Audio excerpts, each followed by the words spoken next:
Welcome to the Commute, a Bible study podcast designed to turn your commute into an opportunity to grow in your faith. Whether you're sure of what you believe or you're not sure what to believe, this podcast is designed to help you better understand who Jesus is, what the Bible's all about, and how that applies to your life today. I'm your host, Pastor Matt, and I'm excited to dive into this week's Hey, welcome to the episode Commute. I'm Pastor Matt, and I'm here with a new co-host who you've seen before. It's me, Kenzie. Mackenzie, thanks for joining us. Kenzie likes to go by Kenzie. You all have met her before on the podcast, and so now we're going to hang out and this is our first podcast together. It is our first podcast together. We're making our way. Hey, this is going to be so fun. I'm super excited. I love the perspective that you bring, teaching youth a lot. So, of course, you get like a really cool perspective on things. So today we've taken a little bit of a summer break in August, and now we're back. We're going to actually dive into John chapter 6, and you're in the Gospel of John, and we're actually going to take the next 3 weeks, and we're just going to kind of look at different spots in the Gospel of John, because the Gospel of John is just fun, and there's always so much to like look at and get to dig into. But today we've got a really famous story, John chapter 6, feeding of the 5,000. Now, what sticks out to you about feeding of the 5,000?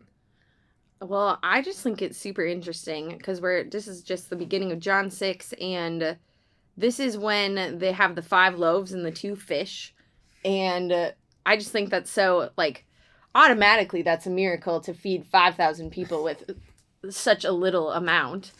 But I just think this is right when we're getting into a couple more of Jesus' miracles, and that's just really interesting, the ways that he gives people exactly what they need, and then he shares the gospel and reveals himself. Yeah, it's kind of cool. It's like, I think a lot of times we get to like a miracle like this, and our focus is on the 5 loaves and 2 fish becoming, enough to feed 5,000 people. Yeah. Right. And the actual just feeding of the people. And I think there's some really important lessons to learn from that. I think something I always take from this is that, if God calls you to do something, he'll give you what you need to do it. He'll use what you have to, make it work, which I think is huge. Especially, I know going in the first call, that's, occasionally we'll do that to Kinsey. We'll give her 5 loaves and 2 fish and we'll say, go do something amazing. Yeah. Or give me the church card to buy 5 loaves and 2 fish. Yes. Mostly it's the church card to buy 5 loaves and 2 fish.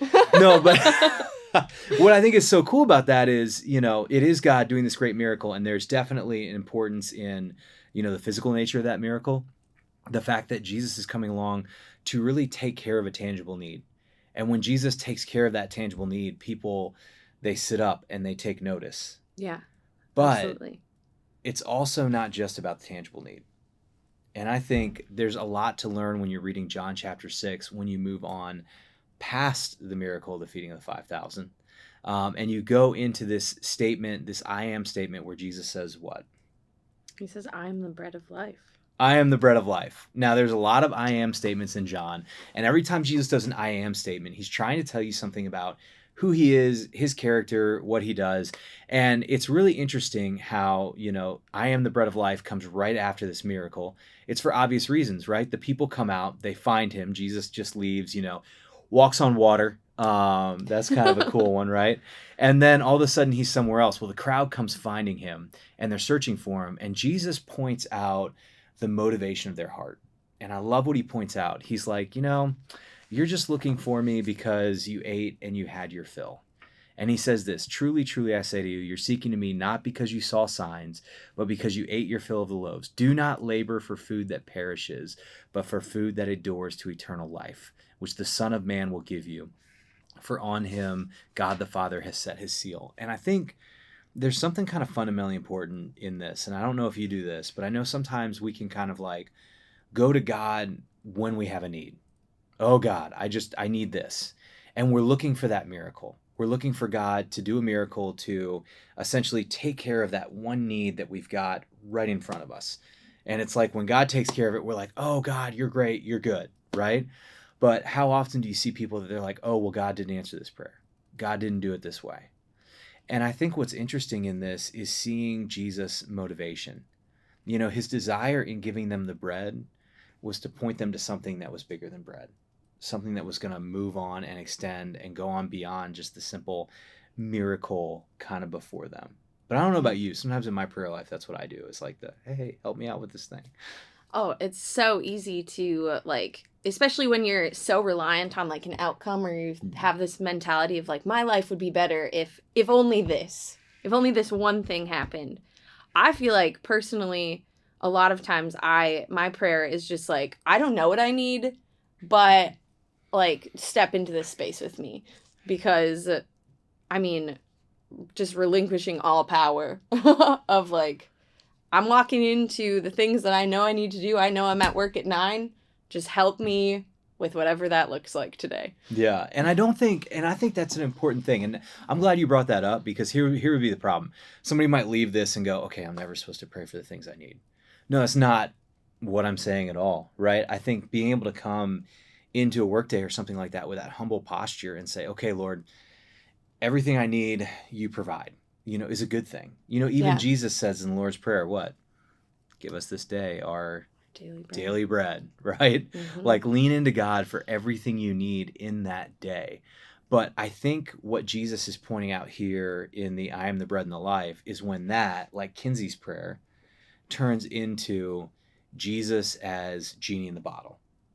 Jesus as on-demand gift giver. It's like, it's kind of like, it's cheesy. It's football season, right? So it's like that moment where you're watching your team play and you're like, Lord, if you will just allow them to score this touchdown and for us to win this game, I will, It's kind of like that. It's like, oh God, I have this immediate need, and this idea that we're just coming to him only when we have the immediate need. Yeah. And Jesus is saying, I want you to see that there's something more here. That Jesus says the point is not the blessing right in front of you, but it's the blesser. And that's why Jesus goes on and says, I am the bread of life. He's saying, I am the bread that satisfies. Earlier in John, when he's talking to the woman at the well, another one of my favorite stories, he says what? He's the one that can quench the thirst, that can give water that leads to eternal life, that never makes you run out, right? Or run dry. And so I think, what Jesus is trying to point out here is so powerful, that the point is not the miracle, but the point is what the miracle points you to. This God who has an ability to give you the things you need for eternal life, to eternally satisfy, to restore the things that are broken, to take care of the physical, but not just the physical, but the spiritual needs. So that, like when Kenzie's saying, she shows up to work and says, okay, Lord, I'm here, do something. That he's the God that moves and works through you. Absolutely. For sure. And I just think that, like, I love these I am statements all across John too, because he's really like speaking this out. I am this. And most of the time it's like, I am the light of the world. And people are like, who? Like, that's what the sun does, Yeah. Which is also, sorry, that was a dad joke. No, I love those images, because we were listening to, I think like a couple years ago during VBS, they used the song My Lighthouse by Ren Collective. Oh, yeah. And so the kids are like, play My Lighthouse. So we play it. And then my middle son's like, why is he saying he's the light and in the darkness? And so I'm trying to explain to a 6-year-old metaphor, and how Jesus is using these images about himself. But I love each of these I am statements for that same reason, is Jesus gives you a very tangible image to wrap your mind around who he is and what he came to do. Absolutely. That's cool stuff. Well, you know what? As you're reading through John and you're hitting some of these I am statements, really key in on Jesus as he says, I am the bread of life, I am, the way, the truth, and life. I am the shepherd. I am the gate. As you see all these, kind of give yourself take some time to like slow down and give some thought to, okay, what is Jesus trying to tell me about himself? Like, what is it that he's trying to say about him or the way he works? And then what do I need to apply in that to my life today? Yeah. Whether it's the bread of life and remembering that, the things I have aren't the things that God's going to ultimately use to sustain me. God himself sustains me.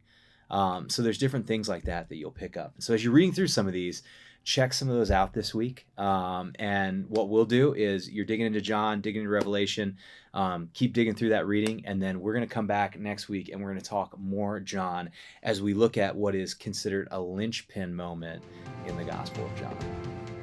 Thanks for checking out this episode of The Commute. For more information on The Commute or to join the Commute Bible Reading Plan, simply download the Bethlehem Church Live mobile app or go to bethlehemchurchlive.com/thecommute.